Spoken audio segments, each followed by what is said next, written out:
Oi, pessoal, tudo bem? A gente está começando aqui uma conversa muito interessante sobre comunicação no mundo corporativo. Essa conversa é com a Daniele Gama, uma experiente profissional da área de comunicação, especificamente na fonoaudiologia, é mestre em fonoaudiologia, fonoaudióloga da Marinha, e também especialista no assunto comunicação não violenta. É um assunto muito bacana também que tem sido falado e abordado nos últimos anos. Tudo bem, Daniele? Tudo bem, Augusto. Obrigada pela oportunidade. Ótimo, e muito obrigado por hospedar essa entrevista no canal Bem Falar, que também vem sendo utilizado por empresas também para vencer as barreiras da comunicação e melhorar a performance dos profissionais. Obrigado por nos receber aqui. Meu Isso aí, nome é vamos nessa. Augusto Puga e venho trazendo assim uma bagagem também, uma bagagem de muitos anos aí, pelo menos 30 anos de gestão executiva na área comercial, e é uma área onde a comunicação é muito presente, muito forte, né? E é uma área que se pede muito feedback, se pede muitas habilidades. Então, como é que você está vendo esse mercado atual, com toda essa mudança do contato corpo a corpo para o contato hoje virtual? Pois é, Augusto, esse tema é muito intrigante. É um grande desafio a comunicação nesse mundo mais digital, mais virtual. Está todo mundo numa adequação muito rápida, que não houve uma preparação total para isso, mas as pessoas têm feito o possível. E eu cada vez percebo mais a necessidade das pessoas de desenvolver a comunicação para que esse momento do virtual, das novas relações, possa ser mais leve. Comunicação é um assunto tão importante que ela está para os relacionamentos, assim como a respiração está para a vida humana. Quanto melhor a gente se comunica, melhor a gente se relaciona. Então, isso vai valer em todos os contextos pessoais, profissionais, os relacionamentos. A ideia é que a gente possa, com uma comunicação melhor, ter uma melhor qualidade de vida. E isso é o que todo mundo deseja. Muito bom. E eu queria só também relatar que nos últimos anos, né, desde 2017, a Daniele vem me acompanhando na minha carreira como coach, além de tudo como coach de comunicação. Inclusive, eu tenho apresentado evoluções, assim, a gente sente na nossa própria vida, essas evoluções na maneira de me comunicar. Eu era deficitário na minha maneira de comunicar, porque ter sucesso como executivo em números não quer dizer que você tenha sucesso na comunicação, não é, Daniela? Isso. Você tocou num ponto super importante.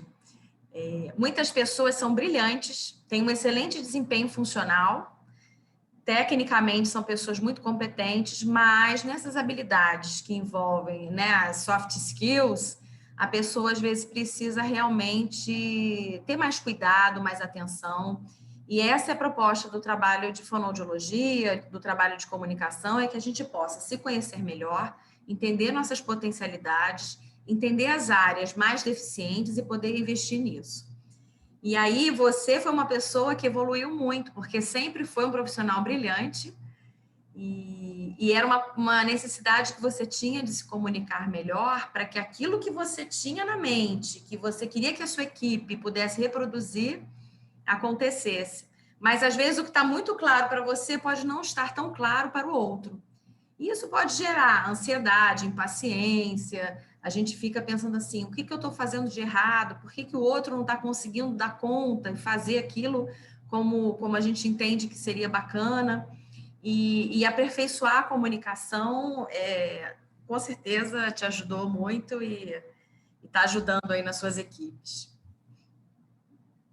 Todo dia, todo dia. É uma luta diária, porque são minúcias que fazem com que a gente cometa erros de comunicação.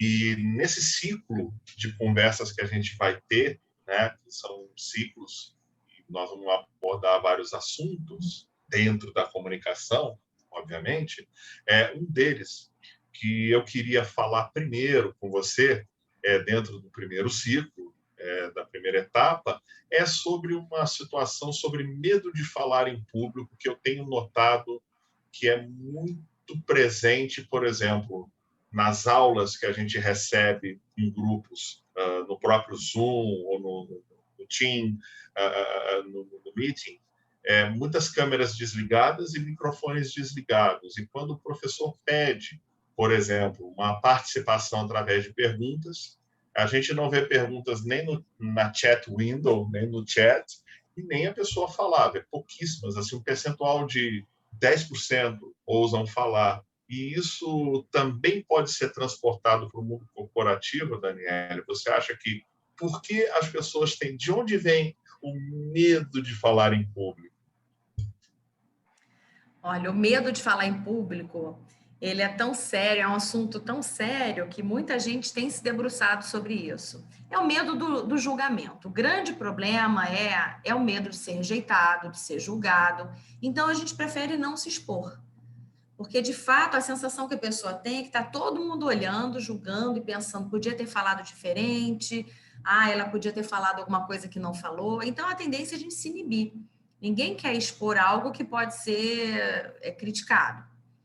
Agora, o fato é, quando a gente pensa assim, nem todo mundo sabe tudo, nem todo mundo vai acertar tudo, mas a gente precisa tentar, a gente precisa fazer, precisa treinar.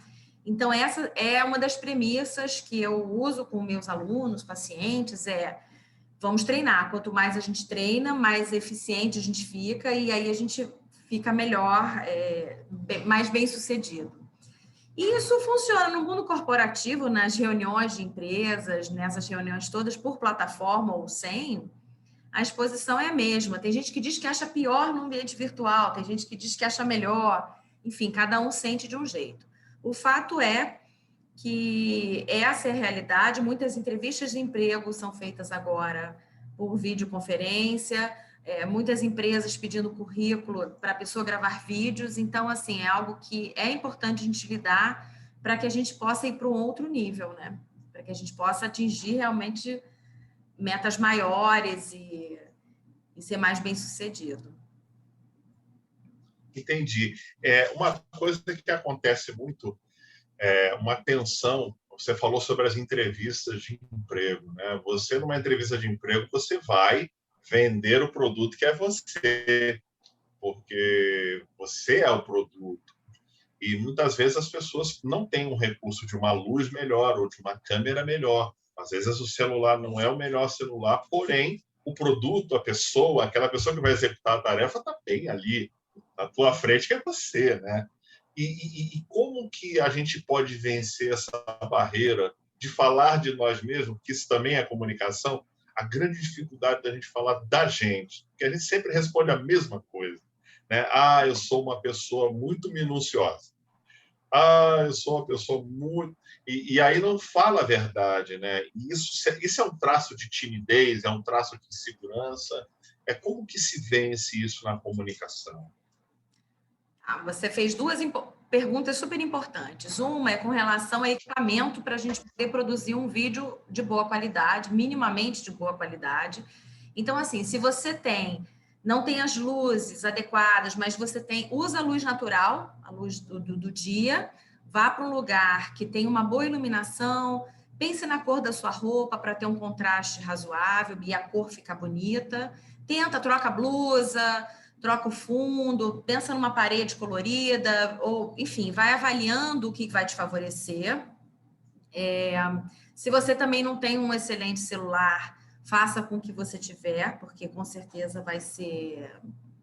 Porque o mais importante é você. É como você vai se expressar. Tenta sair um pouco da casinha, porque todo mundo faz uma coisa muito parecida. Então, as pessoas buscam aquela pessoa que vai fazer alguma coisa diferente, vai ser mais criativo, porque isso já significa que essa pessoa, no ambiente de trabalho, vai ser uma pessoa mais criativa, que vai lidar melhor com os desafios. Isso já é para o gestor, para o contratante, algo que fala assim, poxa, essa pessoa aí pode nos surpreender muito positivamente. Exato. E a pessoa ser tímida, Daniele, também não quer dizer que ela não seja competente, né? Às vezes a pessoa fala assim, eu sou muito quietinha, esse é meu defeito. A timidez pode ser considerada um defeito? Ou a timidez ela pode ser trabalhada? na Olha, comunicação, desculpa. existem os tímidos, os introvertidos, é um pouco diferente. A pessoa tímida é uma pessoa que não quer se expor. A pessoa introvertida é aquela que é mais concentrada. Então, numa equipe é importante que a gente tenha pessoas com os diferentes perfis. Nem todo mundo pode ser uma pessoa mais agressiva ou mais extrovertida numa equipe. É importante a gente ter o equilíbrio dos perfis. E a pessoa tímida, mais introvertida, é uma pessoa excelente para tarefas que exijam mais concentração. Então, dependendo da tarefa que ela vai desempenhar, é excelente que ela seja uma pessoa mais introvertida. E dependendo, é importante que ela seja mais extrovertida, se for trabalhar com vendas ou um professor, se ele for muito introvertido, muito tímido assim, isso pode em algum nível prejudicar. O importante é que cada um esteja confortável no lugar que ocupa. Se essa pessoa está numa tarefa, dificilmente a pessoa muito introvertida vai querer estar num palco, numa grande apresentação, mas às vezes ela precisa, por conta até da função que ela está exercendo. E aí a dica é treinamento. Pode procurar um profissional, ou pode ir treinando na frente do espelho, grava, se ouve, assiste o vídeo e vai percebendo como é que o corpo tá, se a pessoa tá com uma atitude relaxada, confiante. Tem umas técnicazinhas que a gente pode falar mais adiante. Que ótimo. Um outro relato que eu tenho do bem falar, né? Eu tinha muita vontade de cantar, né? E eu tive a oportunidade, dentro dos treinamentos, os aquecimentos, a preparação de voz, né, de trabalhar toda a comunicação, de conseguir me desinibir ao ponto de cantar para algumas pessoas, perder a timidez de fazê-lo, porque uma coisa é você ser um homem da área comercial, a outra coisa é você cantar, porque aí entra naquela ideia da exposição e do julgamento, que você fala muito, né? Então, eu estou relatando porque tem seminários, tem cursos do Bem Falar que eu fiz e que me ajudaram, né? E que o teu canal provavelmente já vai ter, depois aí na bio, no link da bio, a gente vê os cursos, né, que vão ter e que podem ajudar muito na preparação corporativa. O Bem Falar tem todos esses cursos. E a gente, nessas abordagens, a gente teve um bom sucesso em poder quebrar esse paradigma de enfrentar o julgamento das pessoas e cantar e executar umas músicas e não se sentir inseguro com isso. Foi muito importante. Pelo menos para mim, tem me ajudado bastante. Então, na sequência, a gente vai falar de feedback. Então, Daniele, sobre feedback, a coisa que a gente mais ouve dentro do mundo corporativo, nas reuniões, nos e-mails, nas situações, no que é situacional, é o feedback. Quem tem que dar feedback, o líder, o funcionário para o líder, como que você dá o feedback para uma pessoa, por exemplo, uma pessoa que ela está extrapolando na comunicação dentro do time? Olha, feedback a gente dá o tempo todo. A gente usa essa palavra para feedbacks do líder para o liderado, mas, na verdade, o feedback eu estou dando o tempo todo. Quando eu aceno com a cabeça, quando eu olho para o lado, quando eu me distraio, quando eu sorrio. Isso é feedback. Eu estou dizendo para você assim, segue, está indo bem. Ou então eu estou dizendo, não estou muito interessada. Então, nas reuniões, na hora do cafezinho, na hora, eu estou pensando assim, no ambiente profissional. A todo momento a gente dá feedback. Quando eu chego atrasado, quando eu chego cedo, quando eu me preparo para uma palestra, quando eu não me preparo para uma reunião, isso tudo é feedback. Eu estou demonstrando como é que eu estou me relacionando com aquela situação. E aí o chefe, o feedback vem dos dois lados. O chefe tem que estar preparado para falar, porque isso vai fazer a equipe crescer, aquela pessoa crescer e para outro patamar. É importante também que o liderado possa dar o seu feedback e o líder esteja pronto para ouvir. Não no sentido de vamos encontrar quem é o culpado, vamos apontar o dedo para quem é culpado, mas assim, como é que a gente pode fazer para que esse trabalho cresça, para que esse projeto se desenvolva da melhor maneira? Então, a primeira dica para um líder é fale sobre fatos concretos e nunca sobre as suas impressões. Em vez de dizer assim, tô achando isso, você tá um pouco esquisito, você tá desconcentrado. Ah, eu achei que esse trabalho não ficou muito bom. Porque isso, a pessoa logo se sente julgada, atacada, criticada, isso não é confortável para ninguém. A tendência da pessoa é se fechar. Ao passo que, se você usar fatos, isso é inquestionável. Eu posso dizer assim, esse documento você entregou fora do prazo. Ou então, eu combinei com você que fosse entregue com tantas páginas, você conseguiu entregar um projeto com menos conteúdo do que foi combinado. Isso é algo inquestionável.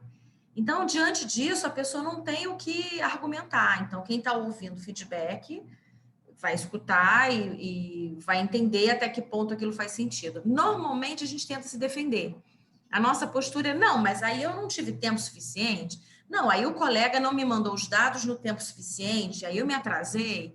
Se a gente entrar nessa atitude muito defensiva, e aí se o líder perceber que a pessoa está se esquivando e está preocupada de se defender, pode dizer, não, tudo bem, a gente precisa falar sobre isso para a gente melhorar o trabalho.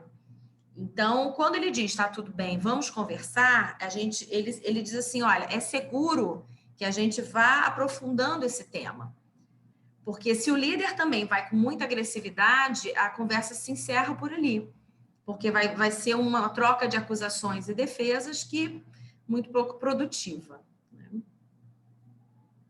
Interessante isso que você abordou, Daniele, pelo fato de que a gente observa que os feedbacks eles são acompanhados muitas vezes de rotulagem e vieses. Às vezes é o pensamento do líder em relação àquele funcionário, ou mais calado, ou muito desinibido, ele tende a não entender que ambas situações podem ser defesas da pessoa. Tem aquelas pessoas que riem muito porque ficam nervosas. E tem aquelas pessoas que, quanto mais nervosas, mais tímidas ficam. Fala travado, né? Então, eu gostei muito quando você falou que a gente tem que se ater aos fatos.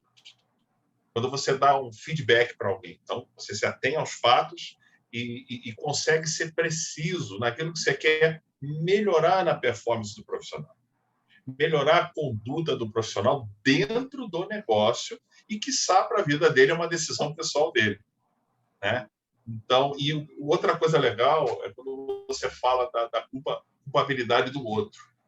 Hoje existem muitas reuniões que são feitas diariamente, de 15 minutos, de avaliação e reavaliação de projetos, Scrum, Sprint, o sistema do Google, que as pessoas se reúnem em pé mesmo e já falam. Então, hoje, você tem que ter uma certa rapidez de raciocínio e saber que você está num time e que times se completam com feedbacks. E o feedback não é o da culpa. Naquele momento, ele não pode entregar, mas você vai apoiá-lo, você vai compor de forma que o time possa vencer, o time possa lucrar junto com a empresa. Muito legal a gente falar disso. E feedback também envolve um assunto muito delicado, né? Por exemplo, quando você vai promover ou quando a pessoa não passa naquela promoção. Como que a gente comunica, como que a gente trabalha esse ideário, porque todo mundo quer crescer. E dentro das empresas existem concorrências. E as skills que são cobradas para determinados cargos podem não ser as mais adequadas a você naquele momento. Como trabalhar isso para não perder talentos, para que a gente não traga determinados prejuízos para a empresa, porque você deixa uma parte da equipe desmotivada e um beneficiado. Como que a gente dá esse feedback sobre promoções e não promoções? Olha, é super importante a gente trabalhar as habilidades de desenvolvimento humano. Em todas as grandes empresas que são bem-sucedidas e têm um trabalho sério, com certeza essas equipes são trabalhadas também nas suas habilidades humanas, não só nas técnicas, mas cada vez mais as empresas estão entendendo a importância do investimento no funcionário, nas pessoas, para que elas possam lidar melhor com essas flutuações da vida, tanto das flutuações do ponto de vista pessoal quanto profissionais. Então, não ser promovido no lugar do outro, ser demitido, ser contratado, tudo isso é muito difícil. Mas as empresas que investem na sua equipe, elas não perdem isso de vista, não.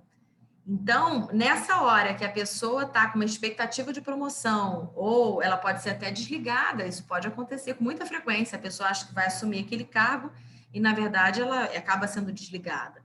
São os grandes desafios da vida. Agora, para quem vai fazer esse papel de eu vou comunicar, não é fácil, porque quando mistura o emocional, a pessoa também se compadece ou fica, quer dizer, ou por um lado, ela está pensando assim, poxa, também não achei bacana que ele foi promovido ou não foi no lugar do outro. E aí essa pessoa envolve o emocional naquilo, mas se esse gestor ele tiver experiência, ele sabe que naquele momento aquilo é o que deve ser feito, ele deve fazer da mesma maneira que o feedback, começar pelos fatos, ser muito autêntico no que ele sente, porque quando a gente recebe uma notícia difícil, a gente sente autenticidade, a nossa recepção é melhor do que quando a gente sente que está cumprindo ali um protocolo, olha, muito obrigada, e foi muito bom, sucesso aí, você sente assim uma frieza, uma falta de empatia. Então é aquela empatia suficiente para gerar uma conexão, mas não excessiva que gere também uma mistura de canais ali. A pessoa, quando recebe a notícia, ela entender que há empatia, mas é uma ação que não é pessoal, ela é profissional. Exato, exato. É os fatos, como você falou antes, e qualquer comunicação muito bem executada é melhor que o silêncio. Existe dentro das corporações atos silenciosos. E uma comunicação bem feita, ela pode trazer o projeto à tona, dizer quais habilidades foram bem aproveitadas naquele elemento e quais as suas você poder desenvolver, pode alçar também no futuro a sua melhor posição, que talvez não seja aquela daquele momento, né? Aquele momento não é o seu, você entender, não, este não é o seu momento, mas ele virá e vamos trabalhar isso, vamos trabalhar melhor a língua inglesa, você desenvolver essa habilidade, porque você vai ter que lidar, né, com os parceiros internacionais, então eu preciso de uma pessoa um pouquinho mais fluente, né, nesta língua, enfim, são situações, é como você falou, e não trazer isso para a vida como uma coisa fatal, né? Como isso foi um fracasso. Não, são fatos da vida, como tentar andar de bicicleta pela primeira vez e cair 4, 5, até que você usa a rodinha e depois você não usa mais.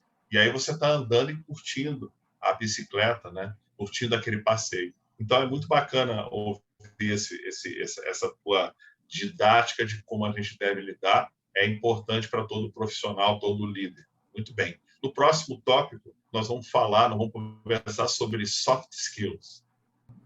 Voltando, então, para a nossa conversa, Daniele, queria falar um pouco sobre soft skills.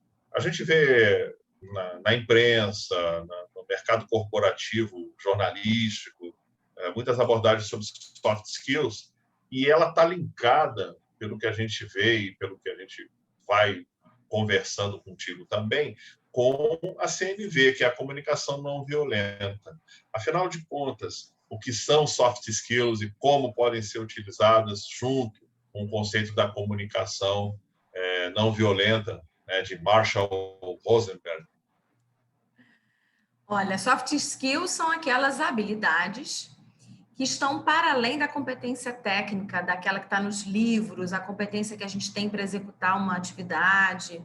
Então, diz respeito à inteligência emocional, flexibilidade, como é que eu lido quando um projeto mudou no meio do caminho, como é que eu lido quando o meu gestor muda e aí o que assume tem uma outra forma de se relacionar com a equipe, como é que eu dou conta dessas coisas. Então, são habilidades cada vez mais exigidas nas entrevistas, nas contratações.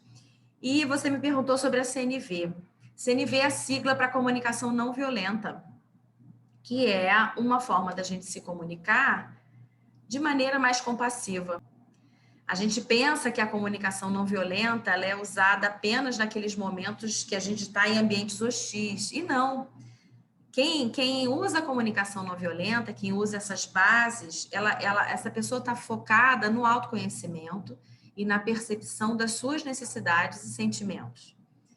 Então, assim, uma equipe conhecer a comunicação não violenta é um super upgrade para todos, porque, assim, quando eu reconheço o que me deixa triste, o que eu estou sentindo, o que me deixa feliz, quais as necessidades que eu tenho em relação à minha vida pessoal, profissional, quanto mais eu conheço isso, mais eu consigo me comunicar de maneira eficiente. Então, uma equipe, quando consegue usar uma comunicação, ela vai para outro nível. Então, isso vale para as comunicações entre líderes e liderados, entre colegas de trabalho. Você não precisa que o outro use a comunicação não violenta para usar. Na verdade, assim, mas eu uso a comunicação não violenta, mas os outros não usam. Está errado, é um erro de interpretação. Quando a gente usa a comunicação não violenta, a gente vai para uma outra atitude, uma atitude de menos julgamento, uma atitude de melhor escuta, uma escuta de si mesmo e uma escuta do outro. Eu sei que parece uma coisa assim muito abstrata, uma coisa assim, mas isso aí é no ambiente profissional, corporativo, isso parece uma coisa muito mimimi, e muito pelo contrário. A gente consegue ser autêntico, dizer com mais verdade o que está sentindo, e aí o bacana disso tudo é que tira todo aquele viés de coisas não ditas, a gente consegue melhorar esse fluxo de comunicação, porque a gente se conhece e a gente permite que os outros nos conheçam. Então, envolve alguma vulnerabilidade, sim. A gente se expõe um pouco mais, sim, quando a gente diz, eu estou com medo, eu estou preocupado, eu estou inseguro de fazer isso sozinho. Olha, é a primeira vez que eu estou fazendo isso, eu não sei como vai ser. Mas, ao mesmo tempo, quando isso funciona bem, assim, é tudo de bom. Eu recomendo que as pessoas possam ler, se aprofundar, conhecer, procurar pessoas que possam fazer os treinamentos nessa área, e as equipes, e as famílias, e os relacionamentos vão ser bem mais leves, porque problemas a gente tem, a vida não é linear, a vida não é algo assim... então quem usa CNV não briga, não fica zangado, não fica com raiva, fica com tudo isso. Mas a forma como eu lido com isso deixa a vida muito mais leve, porque não fica tantos mal entendidos. Muitas vezes os problemas se dão por conta de preocupações, o que o outro vai pensar, o que o outro está achando, preocupações, culpas, raivas, ressentimentos. O que mais tem em equipe, ressentimento, porque daquela vez ele não me ajudou, agora eu também não vou ajudá-lo. E dessa maneira a gente pode ter a gente pode ser feliz no trabalho, sabe? A gente pode ter uma vida muito mais feliz fazendo o que gosta, ou até o que não gosta, mas de maneira mais leve. Eu queria botar um pouquinho de pimenta Bora! nesse negócio de comunicação violenta. Eu preciso ser um anjo de candura para usar a comunicação não violenta no meu trabalho? De forma alguma. Essa é uma interpretação, é um pouco de mito que tem, por causa do nome, né? Isso é uma tradução, mas existe esse mito de que as pessoas têm que ser leves, fofas e aceitar tudo, muito pelo contrário. A pessoa que usa CNV, ela consegue se expressar com mais autenticidade, então, ao contrário, ela vai deixar de engolir tantos sapos, mas ela vai saber fazer isso de uma maneira na hora certa, do jeito certo, muitas vezes esperando passar um pouco, para que ela possa resolver aqui dentro o que ela está sentindo, ao invés de explodir, né, cuspir os marimbondos. Muitas vezes a pessoa faz uma pausa rápida de respiração.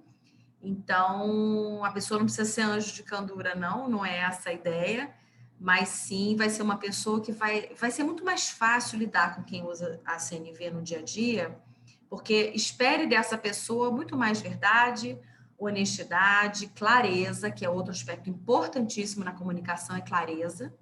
Assim, até aqui pode ir, daqui para frente não. esse é o meu limite, tá tudo bem, errei, pedi desculpa, vamos acertar. Então, essa clareza faz a coisa andar de maneira mais eficiente. Então, é isso, diz muito respeito à CNV, a uma comunicação autêntica, verdadeira e amorosa. Eu creio que essa abordagem, ela para um mundo polarizado que a gente está vivendo, que muitas coisas se misturam no ambiente corporativo, e os comportamentos, eles são aqueles comportamentos da visão binária. Gosto, não gosto. Quero, não quero. É bom, é ruim. Fulano é ruim. Fulano é bom. As competências estão ficando para trás. O quão competente você naquilo que você faz e no convívio. A regra do convívio, ela demanda muita comunicação. E a maneira como você aborda a comunicação e como você trabalha isso no dia a dia determina muito o sucesso ou insucesso das relações naquele ambiente corporativo. Um texto mesmo para fazer uma orientação sobre algumas situações, por exemplo, como a higiene no ambiente de trabalho devido à Covid, né? Como que nós devemos proceder, o uso da máscara, por exemplo, né? Como que a gente comunica isso, como que a gente dá feedback, dá importância, né? No mundo em que a gente, de alguma forma, tem pessoas que acham que utilizar, por exemplo, uma máscara fere a liberdade. Então, no ambiente corporativo, o pessoal do recursos humanos vai ter que comunicar com essa pessoa. Por exemplo, como hoje, sem afetar a liberdade pessoal, comunicar a uma pessoa que ela deve pensar no coletivo. Olha, voltando à questão Estou do... botando uma pimentinha. Estou botando a pimentinha, tá? Adoro. Pensando no mundo binário, essa é uma das ideias que a gente espera poder combater. O mundo não é binário. O mundo é muito colorido, é cheio de nuances, então, quanto antes a gente entender isso, melhor vai ser para a nossa espécie. Agora, na comunicação não violenta, a gente, claro que julgamento a gente sempre vai ter, mas a ideia é que a gente possa sair desse julgamento que aprisiona. A tendência, quando eu vejo alguém que discorda de mim, é julgar. Então, é certo ou errado, porque não concorda com o que eu penso. Então, eu devo sair dessa atitude também de grande julgador, daquele que aponta o dedo, mas entrar numa atitude, num interessante ponto de vista, de assim, quais são as necessidades que aquela pessoa tem para que, de repente, ela se comporte daquela maneira, seja qual for. Então, se eu entendo que usar máscara é importante para a sociedade, e eu vou usar máscara, por exemplo, que é o exemplo que você deu, eu tenho um valor de sociedade muito alto. Isso é uma necessidade para mim de pensar no coletivo. Para aquela pessoa, ela pode ter outros valores sem entrar em julgamento, de liberdade, de conforto, ela pode ter outras necessidades e ela está lutando por aquilo também. Então, a questão é, claro que a gente lidar com radicalidades é muito mais complexo, porque aí a gente está nos extremos opostos, radicais em qualquer nível é muito complexo da gente lidar, mas a gente caminhar para meio termos possíveis num diálogo que seja bem razoável e respeitoso. Então eu estou entendendo que você não quer usar a máscara ou você não quer fazer tal atividade. Por quê? Como é que você se sente? Explica para mim para eu poder entender. Então é por causa disso? Porque a própria pessoa, você solicita que o outro justifique, porque a gente vai trazendo para um razoável, para um racional, para uma racionalidade, e aí assim a gente consegue uma interlocução. Em vez de dizer que é absurdo, porque é o que acontece. Quando eu digo que é absurdo, eu me afasto cada vez mais. E comunicação, como Marshall Rosenberg diz, a gente precisa construir pontes e não muros. Então, a gente precisa de se alinhar mais com as pessoas. E quando a gente aponta o dedo, a gente só está construindo muros. A ideia... Exatamente. Você aperta os laços, né? Aperta os laços e desfaz os nós. Porque o que eu tenho notado Nós temos hoje na comunicação uma grande luta pela liberdade da expressão, né? A liberdade, e essa liberdade, ela muitas vezes ela é confundida com uma narrativa. São coisas diferentes. Você tem uma narrativa que beneficia um viés, uma narrativa que beneficia o outro. Na verdade, nós deveríamos beneficiar o que é correto, né? O que é correto e o que coletivamente vai afetar as pessoas. Então, tem Augusto, pessoas mas o que muito é talentosas. correto, ele passa por uma... O que é correto também passa por vieses. Assim, porque vai depender do ponto de vista de quem está olhando. Se eu olho para uma direção, eu vou ver determinada paisagem. E se você olha na mesma direção, você vai estar vendo outra paisagem, no sentido oposto. Então, a gente tem que sair dessa história do que é correto e chegar num lugar que seja possível. Porque senão, se a gente se coloca na condição de esse é o correto, claro que existem coisas que existem preceitos éticos, existem normas morais, isso aí, claro, ninguém está questionando, isso é imexível. Mas outras questões passam muito, quando eu julgo alguma situação que eu vejo na televisão, passa por tantas questões aí ideológicas, sociais, que a gente passa aqui um dia conversando disso, porque é muito, muito complexo, é um tema muito abrangente mesmo, cheio de nuances. Olha, Augusto, eu posso dar alguns exemplos de formas de falar que a gente usa na CNV que podem ajudar muito na forma da gente ser compreendido pelo outro e melhorar nessa comunicação. Então, quando a gente vai, por exemplo, tem um colega que foi demitido, em vez da gente falar assim, você foi mandado embora, mas pelo menos você tem um aluguel. Isso demonstra muito pouca empatia e provavelmente o outro que está ouvindo não vai se sentir confortável com aquilo. Outra coisa que a gente deve evitar é assim, você não está entendendo, traz para si. Então, assim, eu vou explicar de outra forma. Traga sempre a responsabilidade da comunicação para você, não que o outro não está entendendo, o outro é incompetente, é muito ruim. Existe outra coisa que também não é legal, que a gente deve evitar, é assim, olha, se acalma, você está nervoso ou está nervosa, porque a pessoa fica mais irritada ainda. A gente pode usar do tipo assim, olha, eu sei que esse assunto é difícil para você, é um momento delicado, eu espero que a gente possa chegar num bom termo comum, de maneira que isso possa ser leve para todo mundo. Então, esses são alguns exemplos de como que a gente pode comunicar usando outras formas de expressão e provavelmente quem está ouvindo vai se sentir muito mais confortável desse jeito. Entendi. O momento mais grave da relação corporativa, além das pressões do dia a dia e de algumas discussões que acontecem, o mais grave é a demissão. A demissão, para algumas pessoas, ela é quase uma morte. É uma morte daquele momento. É o findar de um momento na sua carreira e o recomeçar de outro momento. Você discutindo uma nova paisagem, né? Então, como abordar a demissão, para mim, sempre foi uma coisa muito importante. Porque aquele sentimento da pessoa, para mim, é importante que ela saia dali sabendo que ela tem um caminho melhor pela frente do que este que ela teria nesse momento dentro da corporação, dentro da empresa. E eu vejo que o número de ações trabalhistas, pelo menos no passado, na década ali dos anos 2000, era praticamente um negócio. Porque muitas vezes a pessoa ela sai magoada, ela sai num campo de que ela foi traída. E aí entra a coisa da falta de reconhecimento, né? Como que a gente trabalha na comunicação para que não aconteça essa falta de reconhecimento? Ou que conceito é esse de falta de reconhecimento? Olha, você falou de dois assuntos. Um é da empatia.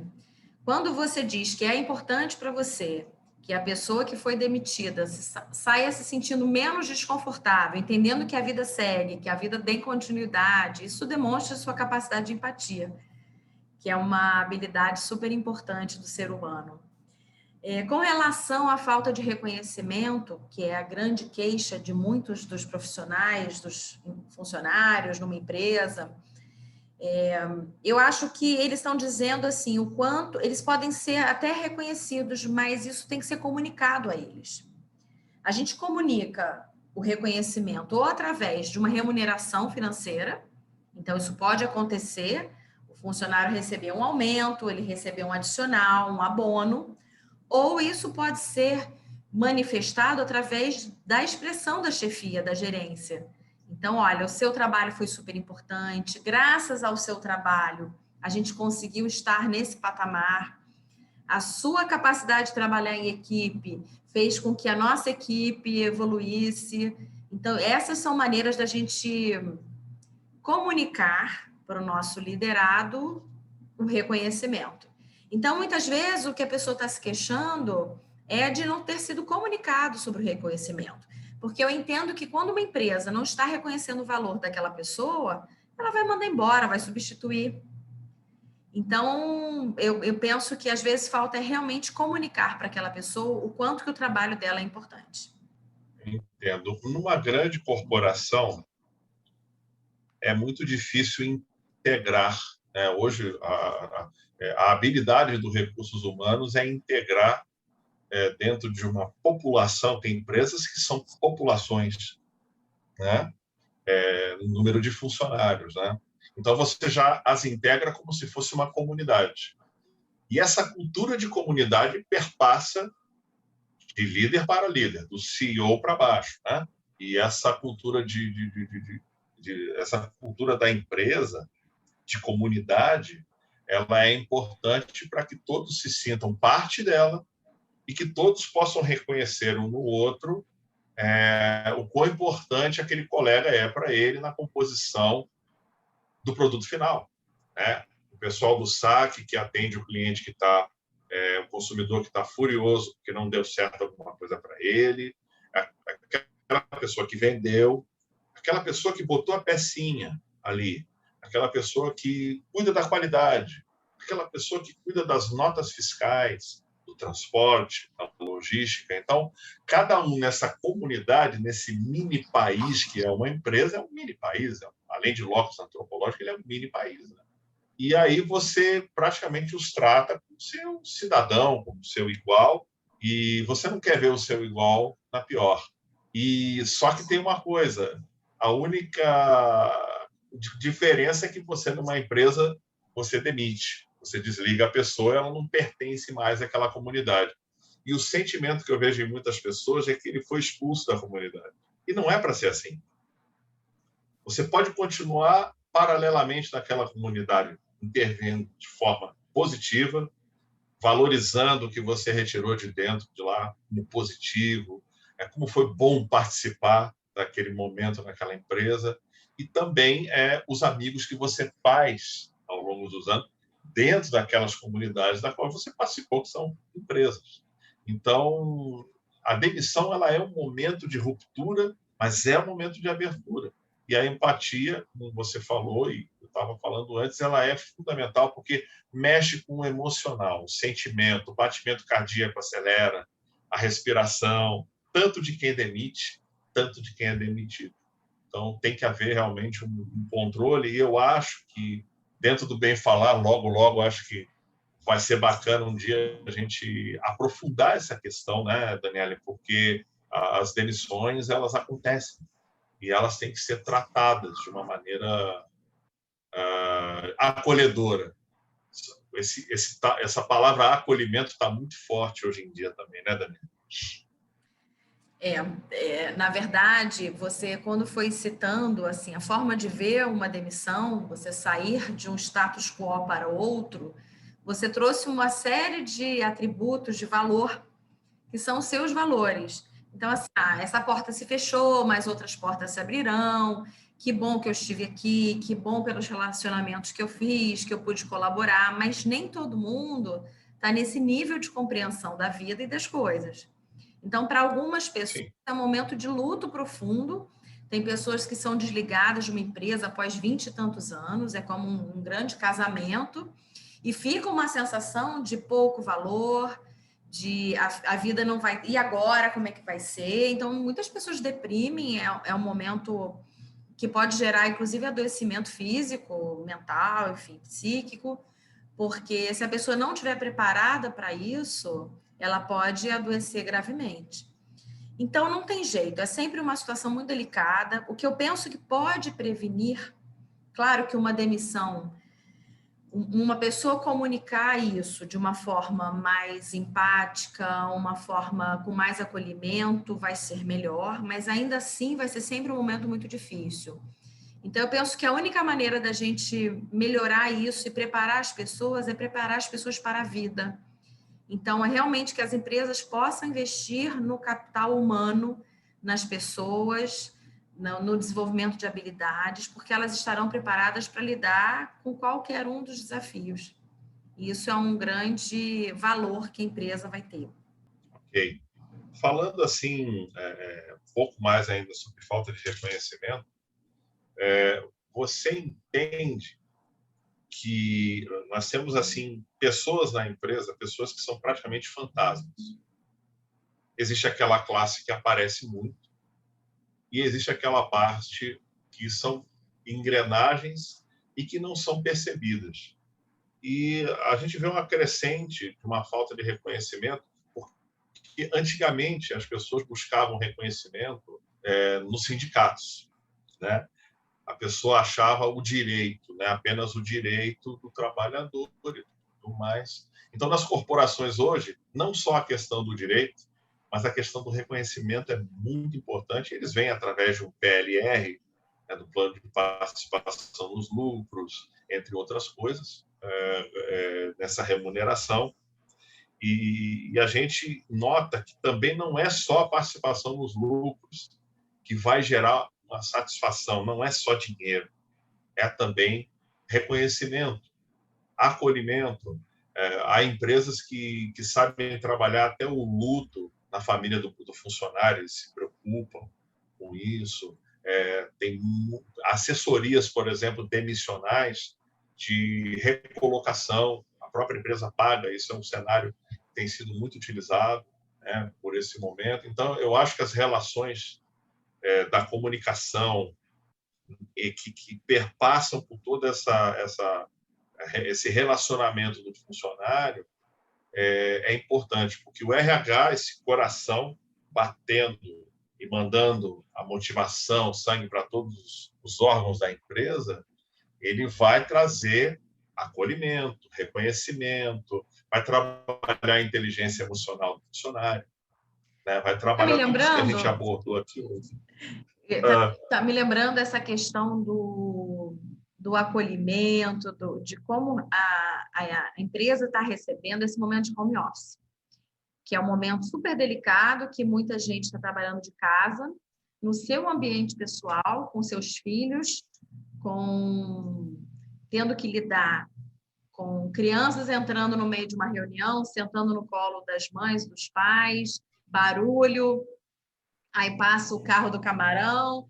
Então, assim, essa nova roupagem que as empresas estão adotando, com essa nova modalidade de trabalho, e isso é acolhimento também, quando a gente consegue entender que aquelas situações fazem parte de um todo. Essa concepção de acolhimento, ela é muito importante, especialmente em tempos de home office, em que está tudo muito diferente. A gente está no meio de uma reunião, de repente a campainha toca, o cachorro late, uma criança senta no colo de quem está falando. Então, são mudanças conceituais e que a empresa tem que se ajustar. Então, no início, a pessoa ficava com muita vergonha, meu Deus, sai daqui, trancando as crianças, e agora não dá mais, até porque esse período está muito extenso e provavelmente o trabalho em formato home office vai se manter em muitas empresas, e muitas pessoas optando por isso. Então, essas coisas que antes eram vistas como algo absurdo, né? Então, nossa, essa pessoa tem um filho, nossa, tem um cachorro, como é que é a casa dela? Tudo isso é uma mudança de conceito, mudança de paradigma de comunicação também. Isso trouxe muito mais o ambiente da casa, então trouxe muitos aspectos individuais para o cenário, que antes não, eu era um ser que ia trabalhar, terminava a minha tarefa, meu expediente, voltava para casa. Agora está tudo meio junto, misturado. Isso é mais desgastante, pode ser mais interessante, e eu acho que cabe a gente tirar o melhor dessa oportunidade, dessa etapa. O novo normal já é atual. E tem empresas que já adotaram o home office boa parte dos seus quadros. É uma forma de humanizar também o trabalho, porque as pessoas elas vão para o escritório, mas elas continuam sendo humanos. Elas continuam tendo aquela vida, só que a vida do cotidiano ela vem para dentro, talvez da tela, quando a filhinha puxa a mamãe fala assim: mãe, eu estou com fome. O meu irmão me bateu. Eu acho que isso humaniza, porque hoje você tem todos os recursos, a empresa tem os seus softwares, a empresa tem a nuvem para armazenar dados, e ela tem toda uma estrutura para te oferecer esse acolhimento. E você, próximo da família, me parece, você vai até trabalhar mais no home office, mas você está próximo da família, sua produção tende a ser melhor, porém, há pessoas que estão sentindo um certo desgaste, sentem muita falta do contato humano, né, que é importante, né? A gente interagir pessoalmente com as pessoas é muito importante. E hoje, dentro de uma tela, você não tem isso. Eu acho que a gente vai ter que trabalhar muito a comunicação, cada vez mais melhorá-la, e também a empatia, o entendimento que o outro realmente tenha seus afazeres ali misturados, porque quem está em casa hoje provavelmente não está recebendo as assistentes, a escola não está funcionando, e ela pode ter um pico emocional, né, Daniela? Ela pode ter um pico emocional ali entre a pressão do filho, a pressão do trabalho. São duas pressões que vão estar juntas quando eram separadas, porque a escola atenuava isso. A escola, a pressão da casa, a secretária resolvia tudo, mas agora não, né? É tudo por sua conta. Como é que o profissional vai lidar com isso, né? A gente tem muito menos tempo de lazer, muito menos tempo de exercício físico, assim, de um modo geral, as pessoas estão se exercitando menos, estão tendo menos momentos de relacionamento com os familiares por conta das medidas de distanciamento social. Então, cabe a cada família, cada núcleo se reorganizar para lidar com isso. Mas há um aumento de tensão, sim, pode haver esse aumento de tensão. Tem gente que está gostando da coisa de não ter que enfrentar o tráfego, o deslocamento até chegar no trabalho, o trânsito está mais econômico. Esses são os aspectos positivos. E, por outro lado, essa necessidade de interagir com os colegas, de ter bem delimitado o tempo de trabalho e o tempo de vida pessoal, e agora está mais misturado. Mas, assim, volto para a questão da comunicação. É importante que os membros da família possam se comunicar claramente em relação aos tempos. Olha, agora é um tempo que eu preciso de concentração. Porque a gente acha que não pode falar para as crianças, né? Que não pode conversar com elas, que elas não vão entender. Muitas vezes elas vão entender. Eu preciso de um tempo, de tantos minutos para resolver essa questão dessa reunião. É importante falar com o marido ou com a esposa, olha, nesse momento eu estou concluindo aqui, vamos jantar depois. Tudo passando pela comunicação. O quanto que a gente se comunica dentro de casa, estabelece os espaços e os momentos para que a gente possa se sentir livre, inteiro, com a mente focada ali naquele projeto, naquele trabalho, seja na hora que eu vou fazer a comida, ou seja na hora que eu vou comer com a minha família, ou seja na hora que eu vou para uma reunião, que a gente possa estar inteiro e presente em cada um desses momentos, né?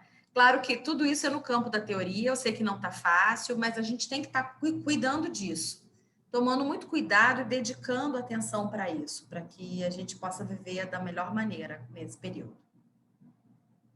Muito bem. Bom, nesse ciclo, a gente encerra a nossa participação. A gente vai ter novos assuntos para abordar no próximo ciclo, né? A gente começa aqui essa cultura corporativa inserindo a comunicação mais efetiva e a comunicação não violenta. Obrigado, Daniele, pelo espaço. E espero que a gente possa, nos próximos ciclos, aí, trazer bastante informação e trocar experiência com as pessoas. Você que está aí nas redes sociais, no LinkedIn, no YouTube, no Instagram, você pode acessar o Bem Falar e pode ter acesso a vários vídeos que a Daniele fala sobre muita coisa bacana em comunicação, e a gente, em outras oportunidades, vai continuar conversando aqui com vocês. Muito obrigado, Obrigada, Daniele. Augusto. Muito obrigada por essa troca, por essa parceria. Com certeza, a sua condução aí ajudou a gente a entrar numa outra percepção da comunicação e das relações profissionais, e que esse papo tenha sido muito proveitoso. Para mim, foi bastante. Obrigada. Muito obrigado.